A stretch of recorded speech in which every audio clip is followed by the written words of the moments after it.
Wonderful chemistry classes, जिसमें मैं आप लोगों को केमिकल काइनेटिक्स चैप्टर को स्टार्ट किया हूँ। पिछले वीडियोस में हम लोगों ने देखा और केमिकल काइनेटिक्स का ऑलरेडी कुछ लेक्चर्स हो चुका है।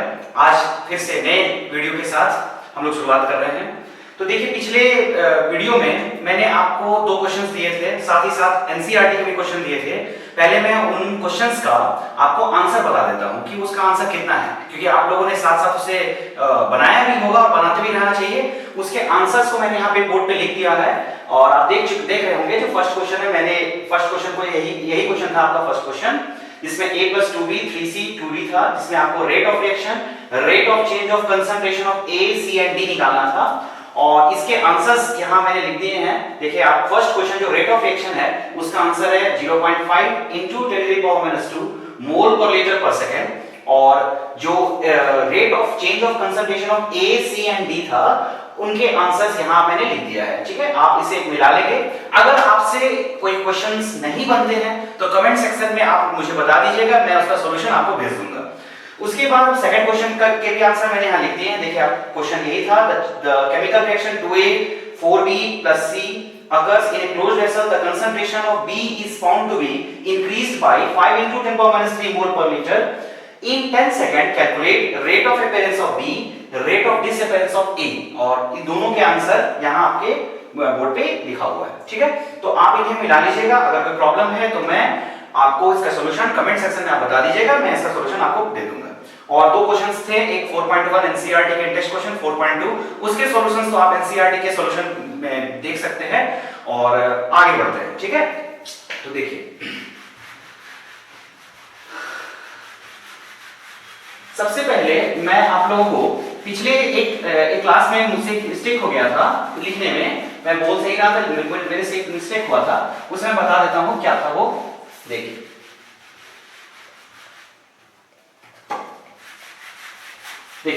पिछले क्लास में मैंने आपको बताया था कि आपको एवरेज और इंस्टेंटेनियस रेट कैसे लिखना है। जैसे एक रिएक्शन था A to B, जब मैं इसका एवरेज रेट लिखता हूं तो इसका एवरेज रेट ऐसे लिखाता है -डेल्टा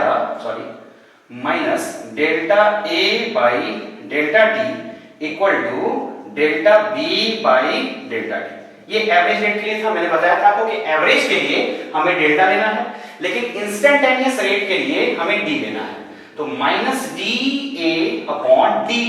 शायद मैंने देखा था पिछले वीडियो में, मैंने यहाँ गलती से डेल्टा लिख दिया था, आप उसे सुधार लीजिएगा। यहाँ D होगा, यहाँ भी D, यहाँ भी D, और यहाँ होगा dB/dt। ठीक है, तो आप इसे करेक्ट कर लीजिएगा, कोई प्रॉब्लम नहीं है। वो लिखने में मिस्टेक हुआ था, उसे आप करेक्ट कर लीजिएगा। ठीक है, तो चलिए अब हम लोग नए टॉपिक में आते हैं। मैंने जैसे कि आपको फर्स्ट लेक्चर में बताया था कि केमिकल काइनेटिक्स में हम लोग रेट ऑफ रिएक्शन और उसके साथ साथ factors affecting the rate of reaction पढ़ते हैं। तो आज हम लोग factors affecting rate of reaction का सारे पोर्शंस कवर कर दिए मैंने, उसके टाइप्स, उसके न्यूमेरिकल्स सारे पार्ट कवर हो चुके हैं। अब हम लोग factors affecting the rate of chemical reaction को पढ़ना है। ठीक है, तो हम लोग हेडिंग लिखेंगे यहाँ पे, factors affecting the rate of chemical reaction, the rate of chemical reaction, ये हम लोग को हेडिंग लिखना है। ठीक है, कई बार एग्जाम में ये डायरेक्ट क्वेश्चन आ जाता है, what are the factors affecting the rate of chemical reactions, direct question आते हैं। तो देखिए, अगर ये सब्जेक्टिव एग्जाम में ऐसे क्वेश्चंस आते हैं तो एक्चुअली पूरा चैप्टर अब यही है। ठीक है, लेकिन अगर क्वेश्चन आ गए तो आपको पूरा इसको आंसर कैसे लिखना है, तो मैं आपको अभी 5 फैक्टर्स बताऊंगा जिस पे रेट ऑफ केमिकल रिएक्शन का रेट डिपेंड करता है। 5 पॉइंट्स लिखाऊंगा और सभी पॉइंट्स को 2-3 लाइन सभी पॉइंट्स के बारे में थोड़ा सा इंट्रोडक्शन पार्ट दे दूंगा, क्योंकि आपको पता है कि यही अब पूरे चैप्टर्स में आपको मिलना है। लेकिन ये क्वेश्चन कभी-कभी डायरेक्ट आ जाते हैं, तो आपको मैं 5 पॉइंट बताऊंगा। एग्जाम में जितने मार्क्स से क्वेश्चन आते हैं उतने पॉइंट आपको देना है। अगर क्वेश्चन 3 मार्क्स का आता है तो आपको 3 पॉइंट लिखना है, 2 मार्क्स का आता है तो आपको 2 पॉइंट लिखना है। ठीक है, तो एक-एक करके सारे पॉइंट्स को मैं बताते जाता हूं और आप लोग लिखते भी चलेंगे साथ-साथ। तो पहला पॉइंट है concentration of reactants. Rate of reaction को इफेक्ट करने वाला सबसे फर्स्ट पॉइंट है कंसंट्रेशन ऑफ रिएक्टेंट। ठीक है, तो ये क्या है, देखिए इसको डिटेल में मुझे पढ़ाना है, मैं आपको डिटेल में ये सारा चीज पढ़ाऊंगा। अभी मैं सबके इंट्रोडक्शन, सबके पॉइंट्स के बारे में थोड़ा थोड़ा मैं आपको इंट्रोडक्शन दे देता हूं और आपको एग्जाम में अगर क्वेश्चन आएगा तो वो लिखने के साथ जो मैं बोलूंगा उसको आपको लिखना है। ठीक है, आप नोट्स प्रिपेयर करते रहिएगा, लिखते रहिएगा, मैं बोलते जाऊंगा, वीडियो को पॉज करके धीरे धीरे आप लिखते चलिएगा। कंसंट्रेशन ऑफ रिएक्टेंट का मतलब क्या होता है? देखिए, रेट ऑफ रिएक्शन जो है, कोई भी केमिकल रिएक्शन का जो रेट होता है वो रिएक्टेंट के कंसंट्रेशन पे, रिएक्टेंट के कंसंट्रेशन, मैंने बताया था कंसंट्रेशन को आप क्वांटिटी भी ट्रीट कर सकते हैं, तो कंसंट्रेशन ऑफ रिएक्टेंट पे डिपेंड करता है। तो कैसे डिपेंड करता है? तो देखिए, आगे मैं एक पॉइंट बताऊंगा, ये आज ही आ जाएगा, ये है रेट लॉ। कुछ देर के बाद मैं जब इसे एक्सप्लेन करूंगा तो ये रेट लॉ को डिस्कस करूंगा मैं। तो रेट लॉ एक ऐसा एक टॉपिक होगा जिसमें कंसंट्रेशन के फैक्टर को एक्सप्लेन किया जाता है। तो उसमें क्या एक्सप्लेन होता है वो मैं बाद में बताऊंगा, फिलहाल मैं इतना आपको बता देता हूं कि कोई भी केमिकल रिएक्शन का जो रेट होता है वो रिएक्टेंट के कंसंट्रेशन से डायरेक्टली रिलेटेड होता है। दैट मींस जितना ज्यादा रिएक्टेंट का कंसंट्रेशन होगा उतना ज्यादा रिएक्शन का स्पीड होगा। The rate of any chemical reaction is directly proportional to concentration of reactants. बस आपको फिलहाल इस पॉइंट में इतना ही जानना है, बाद में मैं इसे एक्सप्लेन करूंगा, तो आप साथ साथ नोट्स में लिखते चलिएगा। The rate of any chemical reaction, the rate of any chemical reaction is directly proportional to concentration of reactants. मतलब रिएक्टेंट का कंसंट्रेशन जितना ज्यादा, रेट ऑफ केमिकल रिएक्शन उतना ज्यादा। ठीक है, और एक फुल स्टॉप के बाद आप एक पॉइंट और ऐड कर लीजिएगा, it is explained by rate law, it is explained by rate law. तो ये हो गया फर्स्ट पॉइंट आपका। ठीक, अभी मैंने ज्यादा एक्सप्लेन नहीं किया, मैं खुद बता रहा हूं। ठीक है, नंबर 2 पॉइंट जिस पे रेट ऑफ रिएक्शन डिपेंड करता है वो है टेंपरेचर। ये बहुत इंपॉर्टेंट है, टेंपरेचर।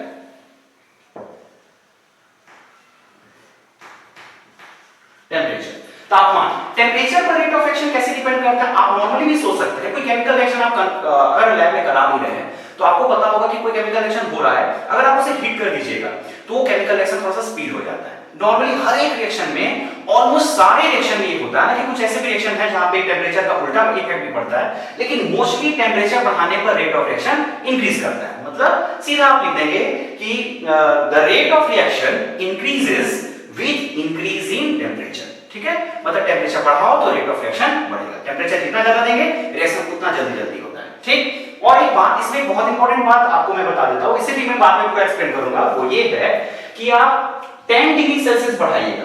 कितना डिग्री?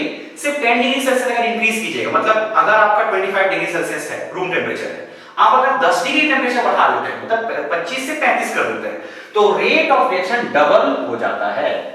ये ऑलमोस्ट सारे रिएक्शन के लिए होता है, कभी-कभी 2 से ज्यादा भी हो जाता है, लेकिन ऑलमोस्ट हर रिएक्शन के लिए 10 डिग्री टेंपरेचर बढ़ाने पर रिएक्शन ट्वाइस हो जाता है। ठीक, जो रिएक्शन जो किसी रेट से हो रहा है वो डबल स्पीड से होगा।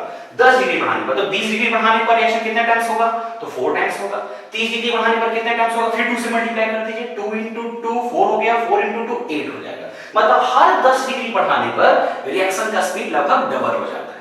ये क्यों होता है, ये सारी चीज को मैं बाद में एक्सप्लेन करूंगा, अभी तो फिलहाल आपको मैं इतना बता रहा हूं। तो इसमें आपको सिर्फ इतना लिखना है, the rate of any chemical reaction increases with increase in temperature. The rate of any chemical reaction increases with increase in temperature. और आपको एक और लाइन लिखना है, in almost all the reactions, in almost all the reactions the rate of reaction becomes double, the rate of reaction becomes double with every rise in 10 degree Celsius, with every rise in 10 degree Celsius। ये 2 point हो गए। तीसरा जो चीज है जिस पे rate of reaction depend करता है उसे कैटलिस्ट कहा जाता है। आप लोग बहुत लोग होंगे जो आप लोग कैटलिस्ट के बारे में सुने होंगे, इसे हिंदी में उत्प्रेरक कहा जाता है। ठीक है, कैटलिस्ट को आप ऐसे समझ सकते हैं कि दो रिएक्टेंट है, ये दोनों रिएक्ट कर रहा है। ठीक है, एक ऐसा चीज आएगा जो दोनों को अलग अलग एक्टिवेट करता है, इसे भी एक्टिवेट करता है, इसे भी एक्टिवेट करता है, और जब ये एक्टिवेट करेगा तो दोनों के बीच में रिएक्शन पहले से तेज हो जाता है। मतलब एक थर्ड ऐसा चीज आए जो दोनों को सिर्फ एक्टिवेट करता है। ध्यान रखने वाली बात यह है कि वो जो थर्ड स्पीसीज आएगा वो दोनों से रिएक्ट नहीं करेगा, ना ही वो प्रोडक्ट बनाएगा, लेकिन उसके प्रेजेंस में ये रिएक्शन थोड़ा तेज हो जाता है, मतलब दोनों को उकसाता है रिएक्शन करवाने के लिए। ठीक है, आगे मैं इसके बारे में बहुत डिटेल में समझाऊंगा, तो वहां पे पूरे बढ़िया से समझाऊंगा कि ये कैसे करता है। तो फिलहाल आपको जानना है कि catalyst is a substance, catalyst में आपको लिखना यही है कि catalyst is a substance which increases the rate of reaction without itself being consumed, without itself being consumed, मतलब एक कैटलिस्ट एक ऐसा सब्सटेंस होता है जो रिएक्शन का स्पीड बढ़ाता है लेकिन खुद खर्च बिल्कुल नहीं होता है। विदाउट इटसेल्फ बीइंग कंज्यूम्ड मतलब रिएक्शन को भाग नहीं लेगा, कंज्यूम नहीं होगा, खर्च नहीं होगा। अगर आप 5 ग्राम कैटलिस्ट डाले हैं तो रिएक्शन में 5 ग्राम आपको मिल जाएगा। बिना कंज्यूम हुए रिएक्शन का स्पीड बढ़ाने वाला सब्सटेंस को बोलते हैं कैटलिस्ट। मतलब ये रहेगा तो रिएक्शन का स्पीड बढ़ जाएगा, ये नहीं रहेगा रिएक्शन का स्पीड कम हो जाएगा। ठीक है, तो ये 3 पॉइंट हो गया और यही 3 पॉइंट को आपको पूरे चैप्टर में पढ़ना है। ठीक, हालांकि आपको 2 पॉइंट में एक्स्ट्रा बता रहा हूं लेकिन उसे एक्सप्लेन मैं यही करूंगा, उसके बाद वो चीज आपको नहीं मिलेगा। 4th पॉइंट जो है जिस पे रेट ऑफ रिएक्शन डिपेंड करता है वो है nature of reactant. Nature of reactant, ठीक है। अब ये बात समझने के लिए मैं 2 एग्जांपल आपके सामने लिख रहा हूं। 2NO + O2, 2NO2, 2CO + O2, 2CO2। देखिए ये दोनों रिएक्शन आपको देखने में बिल्कुल सेम लग रहा होगा, लेकिन ये दोनों के बारे में एक बात मैं बता रहा हूं, ये रिएक्शन होता है फास्ट जबकि ये रिएक्शन होता है स्लो। प्रैक्टिकली ये देखा गया, ये रिएक्शन फास्ट है और ये स्लो है। आप देख रहे होंगे सारे कंडीशन सिमिलर है, कंसंट्रेशन वही रखते हैं, टेंपरेचर भी वही है, कैटलिस्ट का तो जरूरत ही नहीं है यहाँ पे, लेकिन ये रिएक्शन फास्ट हो रहा है और ये स्लो हो रहा है। इससे आपको कुछ ना कुछ अंदाजा मिल रहा होगा। तो इसका मतलब ये है कि जरूर यहाँ पे जो रिएक्टेंट दोनों यूज हुआ है ये दोनों डिफरेंट है। ये इसके नेचर पे भी डिपेंड करता है कि रिएक्शन फास्ट होगा या स्लो होगा, दोनों के नेचर पे। तो देखिएगा, समझने की कोशिश कीजिएगा। अब ये नेचर पर कैसे डिपेंड करता होगा, ये तो ऐसे भी देख के पता चला है कि हाँ दोनों में रिएक्टेंट अलग अलग है तो उसके नेचर पर डिपेंड कर रहा होगा। देखिए होता क्या, मैंने आपको पहले भी बताया था कि किसी भी केमिकल रिएक्शन का एक रूल होता है, रिएक्टेंट्स के पुराने बॉन्ड टूटते हैं और प्रोडक्ट के नए बॉन्ड बनते हैं। ठीक है, तो इसका मतलब ये है कि जब ये रिएक्शन हुआ होगा तो N और O का पुराना बॉन्ड टूटा होगा तब जाकर के NO2 बना होगा। उसी तरह से C और O का बॉन्ड टूटा होगा तब जाकर के CO2 बना होगा। ठीक है, तो इसका मतलब ये है कि अगर ये रिएक्शन फास्ट है मतलब ये जो बॉन्ड है वो जल्दी टूटा होगा, क्योंकि ये जितना जल्दी टूटेगा उतना जल्दी ये इससे रिएक्ट करेगा, तो इसको बॉन्ड को ब्रेक करने के लिए कम एनर्जी लगता होगा, तभी ये बॉन्ड जल्दी टूटा और ये इसके साथ जल्दी रिएक्शन किया और तब ये रिएक्शन हो गया फास्ट। इस बॉन्ड को तोड़ने में थोड़ा टाइम लगा होगा, क्योंकि अगर ये दोनों बॉन्ड को तोड़ने में, इस बॉन्ड को तोड़ने में टाइम लगा होगा तो ऑब्वियसली इससे ये रिएक्ट जल्दी नहीं करेगा। ठीक है, तो आप समझ लीजिए नेचर ऑफ रिएक्टेंट पे ऐसे ही डिपेंड करता है ये। ठीक है, तो इसमें आपको ये लिखना है कि the rate of any chemical reaction depends on nature of reactant under similar conditions. अगर सारे कंडीशंस सिमिलर हैं तो भी नेचर ऑफ रिएक्टेंट पे डिपेंड करेंगे। ठीक है, इसमें आपको ये भी लिखना है बिकॉज, पूछेगा ऐसा क्यों, because different energies are required to break different types of bond. Different energies are required to break different types of bond, मतलब दोनों बॉन्ड को तोड़ने के लिए अलग अलग एनर्जी का जरूरत पड़ता होगा, तभी जो है दोनों का रिएक्शन एक में एक हो गया फास्ट और एक हो गया स्लो। ठीक है, तो आपको ये भी समझ में आ गया होगा। ठीक, और 4th के बाद 5th पॉइंट जो है, मैं इसको यहां लिख देता हूं। 5th पॉइंट जो ये है जिस पे रेट ऑफ रिएक्शन डिपेंड करता है वो है प्रेजेंस ऑफ लाइट। लाइट का प्रेजेंस, प्रकाश की उपस्थिति। तो देखिए कुछ ऐसे केमिकल रिएक्शन होते हैं जो सनलाइट, यहां पे लाइट का मतलब सनलाइट से है, जो सनलाइट के एब्सेंस में होता है। कुछ ऐसे केमिकल रिएक्शन होता है जो सनलाइट के एब्सेंस में होता है, लेकिन ऐसे भी बहुत सारे केमिकल रिएक्शंस होते हैं जो सनलाइट के प्रेजेंस में होते हैं, मतलब आप सनलाइट अगर हटा दीजिए तो रिएक्शन नहीं होगा। ठीक है, जैसे इसमें से एक एग्जांपल है H2 + Cl2 HCl। अगर आपने ये रिएक्शन देखा है कहीं पे तो आप कई बार ये नोटिस किए होंगे कि यहां एरो के ऊपर में HNu लिखा रहता है। ये HNu जो है सनलाइट के एनर्जी को डिनोट करता है। आप 11th क्लास में पढ़ के होंगे प्लैंक्स क्वांटम थ्योरी, वहां पे ये बताया जाता है कि सनलाइट के एनर्जी का फॉर्मूला होता है Hν, जहां H है प्लैंक्स कांस्टेंट और ν है फ्रीक्वेंसी। ये आप जहां भी देखिएगा समझ लीजिएगा कि ये सनलाइट को रिप्रेजेंट कर रहा है। कई जगह पे यहां पे सनलाइट डायरेक्टली भी लिखा रहता है। ठीक है, तो कुछ ऐसे केमिकल रिएक्शन होते हैं जो सनलाइट के प्रेजेंस में ही होते हैं, एब्सेंस में नहीं होते हैं, तो वैसे रिएक्शन को कहा जाता है फोटोकेमिकल रिएक्शन। क्या कहा जाता है, फोटोकेमिकल रिएक्शन। आप यहां नाम समझ रहे होंगे, फोटो मतलब फोटॉन्स, सनलाइट को रिप्रेजेंट करता है, सनलाइट के पार्टिकल्स को फोटोन कहा जाता है, और केमिकल रिएक्शन तो है ही, तो वैसे रिएक्शन जो सनलाइट के प्रेजेंस में होंगे उन्हें फोटोकेमिकल रिएक्शन कहा जाता है। ठीक है, तो आपको यहां पे ये लिखना है प्रेजेंस ऑफ लाइट में कि some reactions take place In the presence of sunlight, those reactions are called photochemical reaction. इसका मतलब ये है कि अगर इस रिएक्शन में सनलाइट को हटा दीजिएगा तो रिएक्शन या तो होगा ही नहीं या तो बहुत धीरे होगा, ठीक है। तो इसका मतलब ये है कि सनलाइट भी इसका एक फैक्टर है। इस रिएक्शन का स्पीड को बढ़ाने के लिए सनलाइट भी एक फैक्टर है। जितना ज्यादा सनलाइट होगा उतना तेज होगा रिएक्शन, मतलब सनलाइट भी एक फैक्टर बनता है, लेकिन सबके लिए नहीं, किसी केस में बनता है, ठीक है। तो ये था आपका 5 टॉपिक जिस पे रेट ऑफ रिएक्शन डिपेंड कर रहा था। अगर आपके एग्जाम में आता है what are the factors affecting the rate of chemical reaction, तो जो मैंने आपको लिखाया वही आपको लिख देना है। अगर ये 3 मार्क्स का आया तो आप कोशिश करिएगा कि आप फर्स्ट, सेकंड और थर्ड लिखिएगा। ये फोर्थ और फिफ्थ बाद में, ये दोनों ऐसा पॉइंट है जिस पे रेट ऑफ रिएक्शन बहुत ज्यादा डिपेंड नहीं करता है, और आपको इस चैप्टर में एक्सप्लेन भी यही तीनों किया गया है, इसलिए ये तीनों आप लिख दीजिएगा। और ये दोनों आपका कॉम्प्लीमेंटरी टाइप है कि अगर आपको कोई पॉइंट याद नहीं रहे तो आप ये 2 पॉइंट को भी लिख सकते हैं, ठीक है। चलिए अब हम लोग एक एक करके देखेंगे। अब हमारा जो चैप्टर है यहां से बिल्कुल डेप्थ में चला जाता है और यहां से आपको ध्यान रखना है। केमिकल काइनेटिक्स चैप्टर बहुत ही इंटरेस्टिंग है, बस आपको ये बात ध्यान रखना है कि आपको यहां कंसिस्टेंसी बनाए रखनी है। हर वीडियो को बढ़िया से देखना है और नोट्स बनाते चलना है, उसको रिवाइज करते चलना है, ठीक है, स्किप नहीं कीजिएगा, ठीक है। तो देखिए यहां पे जो मैं आपको बताने वाला हूं, जो टॉपिक है इसमें लिखिएगा dependence of rate of reaction on concentration, ठीक है। Dependence of rate of reaction on concentration, मतलब कंसंट्रेशन का dependence of rate of reaction on मतलब कंसंट्रेशन का क्या इफेक्ट पड़ता है रेट ऑफ रिएक्शन पे, ठीक है। या कंसंट्रेशन डिपेंडेंस ऑफ रेट भी कर सकते हैं, ऐसे ही लिखिए, कंसंट्रेशन डिपेंडेंस लिख दीजिए, ये थोड़ा सा ग्रामेटिकल एरर है। कंसंट्रेशन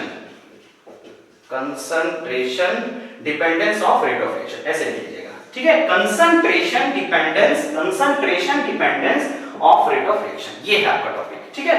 आप समझिए, अब जो मैंने आपको फर्स्ट पॉइंट बताया था 5 पॉइंट में से, उसी को मैं पहला जो पॉइंट है यही पूरा एक्सप्लेन होगा। और ध्यान रखिएगा ये सबसे बड़ा है, मतलब ये इसी पर आपको लगभग 4-5 लेक्चर्स लग जाते हैं सिर्फ concentration dependence of rate of reaction समझाने में। और ये खत्म हो जाने के बाद आपका केमिकल काइनेटिक्स सिर्फ 2 क्लास का मेहमान है, 2 क्लास के बाद चैप्टर खत्म, ठीक है।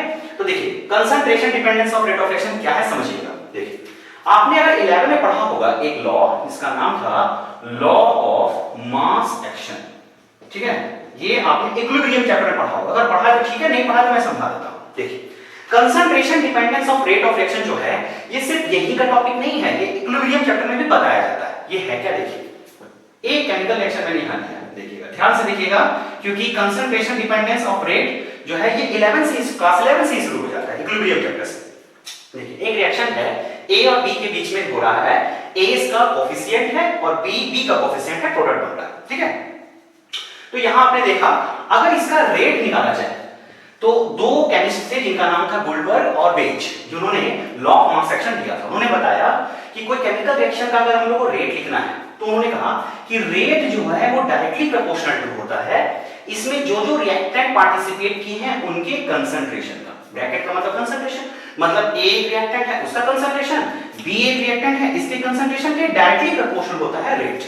और उन्होंने एक बात कहा कि इसमें जितने भी कोएफिशिएंट होंगे वो इनके पावर में आ जाएंगे, ठीक है। ये कहलाता है लॉ ऑफ मास एक्शन, मतलब rate is directly proportional to concentration of reactant और जो कोएफिशिएंट है वो कहां आ गए, पावर में आ गए। ये कहा था लॉ ऑफ मास एक्शन में इसको कहा जाता है, ठीक है। अब आपको पता है कि प्रोपोर्शनलिटी साइन जहां भी आ जाता है, रेट को मैं आर लिख रहा हूं, उसे हटाने के लिए कांस्टेंट लेते हैं। यहां पे मैंने कांस्टेंट दिया k a to the power a b to the power b, this is called law of mass action, ठीक है। तो आपने कहा, आपने सोचा होगा कि भाई लॉ ऑफ मास एक्शन तो बहुत इजी है, समझ में भी आ गया होगा, जितना रिएक्टेंट का कंसंट्रेशन उतना ज्यादा रेट कोएफिशिएंट पावर में आ जाएगा, ठीक है। लेकिन इसमें क्वेश्चन मार्क उठ गया।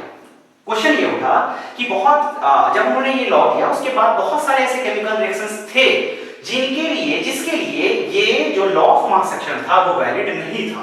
अब बोलेगा इसमें गलती क्या था, ठीक है। गलती ये था कि rate is directly proportional to concentration of A and B, इसमें कोई प्रॉब्लम नहीं था। लेकिन यहां जो कोएफिशिएंट है, ठीक है, ये कोएफिशिएंट जो पावर में उन्होंने बताया कि पावर में आ ही जाएगा, ऐसा हो सकता है, बहुत सारे सिलेक्शन में देखा गया कि इसके जो कंसंट्रेशन थे ये इनके पावर में नहीं भी आए।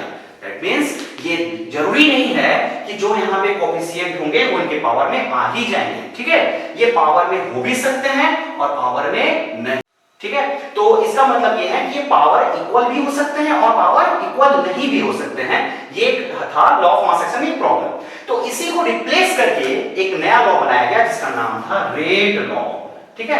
तो आपको अगर कंसंट्रेशन डिपेंडेंस पढ़ना है तो आपको रेट लॉ से स्टार्ट होता है ये, ठीक है। आपको ये लिखने का भी जरूरत नहीं था, लेकिन फिर भी अगर आप लिख रहे हैं तो आप लिख सकते हैं कि initially Guldberg and which gave law of mass action according to which rate is directly proportional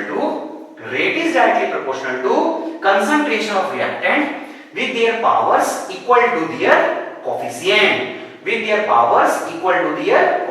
ठीक है।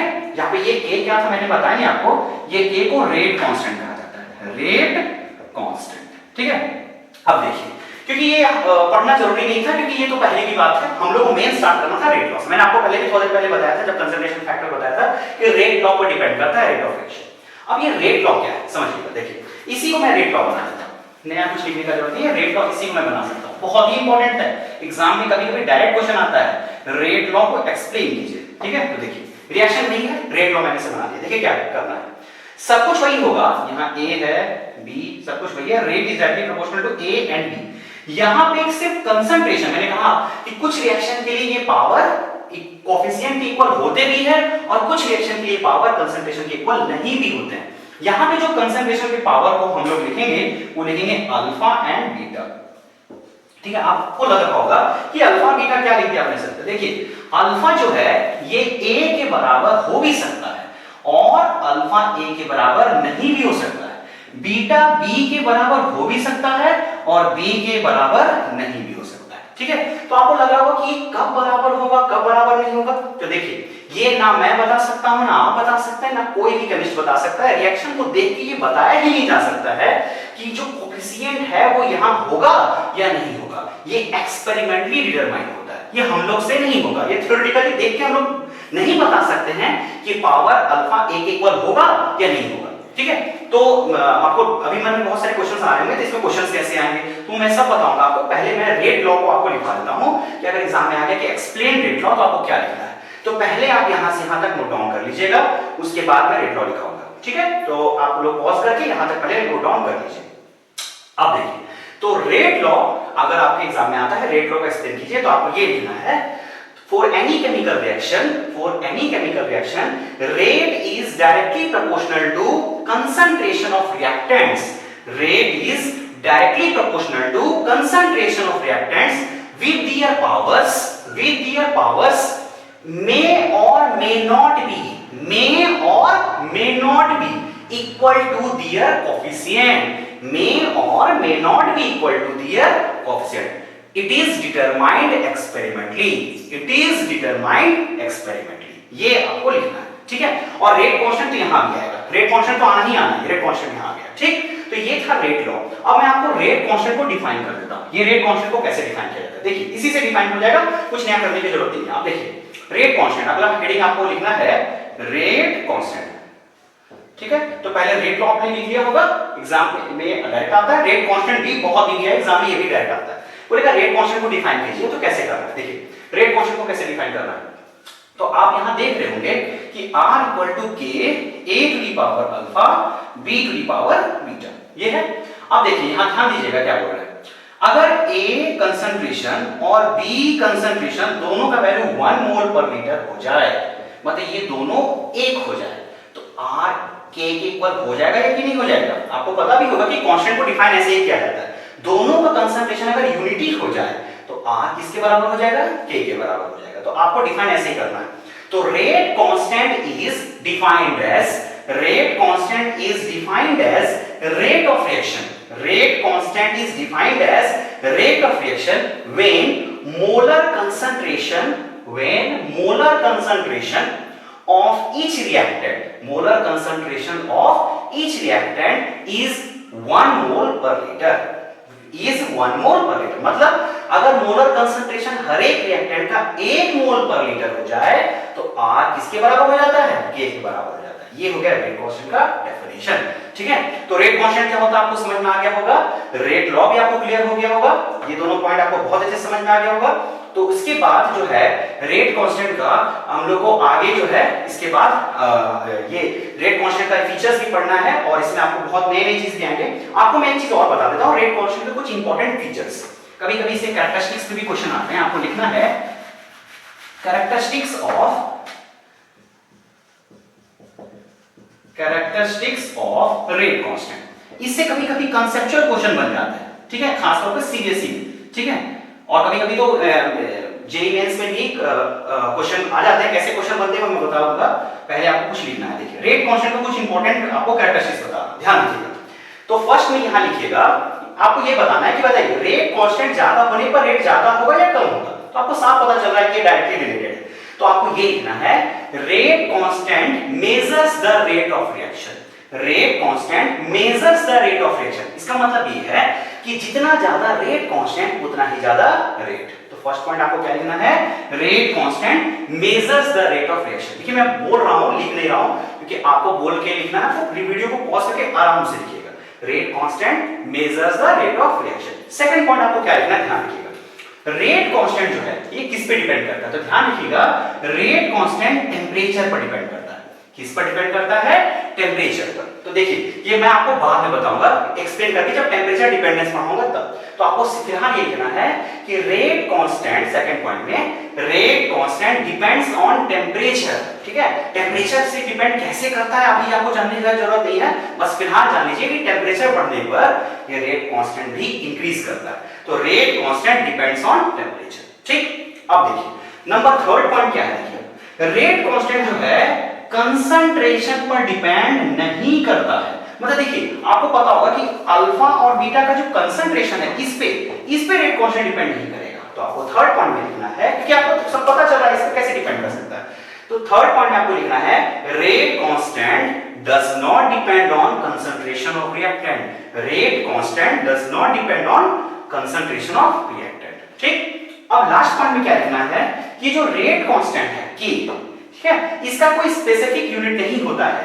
ये रेट कांस्टेंट का जो यूनिट होता है ये अल्फा और बीटा पर डिपेंड करता है कि अल्फा बीटा का वैल्यू क्या होगा, और ये बाद में मैं आपको बताऊंगा कि रेट कांस्टेंट का यूनिट का हम लोग क्या होता है, ये एक्सप्लेन बाद में करूंगा। तो आपको यहां सिर्फ इतना लिखना है कि rate constant has different units for different order of reaction.